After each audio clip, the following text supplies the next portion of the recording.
O desembargador Isaías Andrade Lins Neto, do Tribunal de Justiça de Pernambuco, derrubou uma decisão de primeira instância que determinava a prisão preventiva de um jornalista. Ricardo Antunes é dono de um blog de grande audiência na região. Ele é réu em uma ação penal sob a acusação de ter cometido os crimes de difamação e injúria contra o promotor de justiça Flávio Roberto Falcão Pedrosa.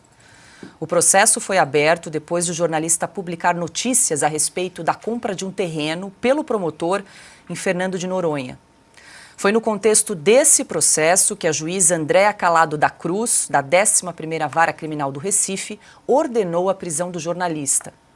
Na determinação, a magistrada disse que Antunes descumpriu uma decisão que determinou a remoção de publicações sobre o promotor até a conclusão do processo. Na mesma ação, a juíza também mandou cancelar o passaporte e bloquear os perfis de Antunes nas redes sociais. Em sua decisão, o desembargador Lins Neto afirmou que a prisão do comunicador foi decretada, abre aspas, à míngua de qualquer fundamentação idônea, fecha aspas. O magistrado determinou que Antunes compareça mensalmente no fórum. Além disso, o jornalista ficará proibido de publicar reportagens sobre o promotor.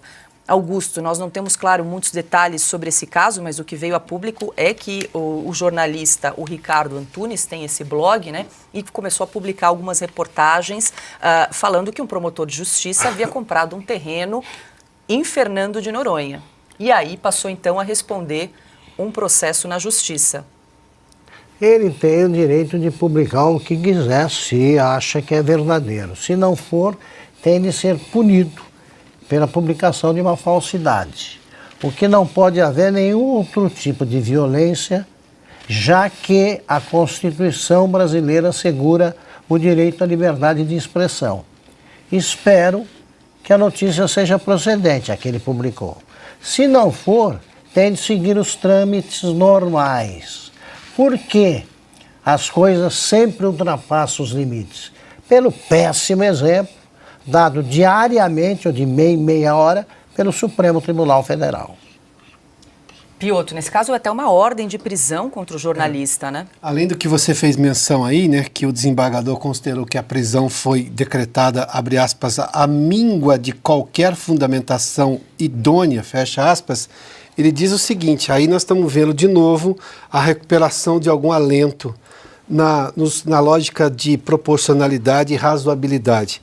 Diz aqui o desembargador, abre aspas, os elementos constantes na decisão combatida não foram suficientes para comprovar a necessidade da custódia cautelar do paciente, fecha aspas, ou seja, a prisão é desproporcional. Embora o mesmo desembargador tenha considerado que ele não pode mais publicar nada sobre este promotor e que ele tem que comparecer mensalmente. Agora, nós estamos falando aqui de uma decisão da juíza de primeira instância de privação de liberdade. É para tanto, está aqui o desembargador dizendo que não há nenhuma fundamentação. Ou seja, quando se fala em prisão, numa situação como essa, ainda mais em primeira instância, ele oferece riscos à sociedade. Qual a gravidade do que ele está fazendo a ponto de, obviamente, não ser reversível? Há uma série de questionamentos que um juiz... o Augusto estava falando que se passa pela cabeça de um juiz, mas nessa hora o juiz tem que pensar, tá, mas faz sentido uma punição tão grave? Restrição de liberdade é última instância na decisão de alguém, você busca todas as outras alternativas. Não é o que a gente está vendo nos exemplos que o Supremo tem dado em relação ao 8 de janeiro, aqueles presos, aquela casta de pessoas desumanizadas, para usar uma expressão melhor agora, né? Elas não têm os direitos da pessoa humana aqui no Brasil, nem de detentos comuns, nem de presos comuns. Mas é importante essa decisão agora. Claro, é uma acusação que faz o blogueiro, o jornalista aí nesse blog dele, ele tem que comprovar, se não comprovar, responde pela lei, mas o que o desembargador está dizendo é que na primeira instância não pode mandar jornalista preso numa situação como essa. Aliás, a frase é bem forte, né? Não tem nenhuma, só me permita aqui lembrar aqui, a míngua, olha, a expressão é forte, a míngua de qualquer fundamentação idônea. É o desembargador derrubando completamente a tese da juíza. Corretamente.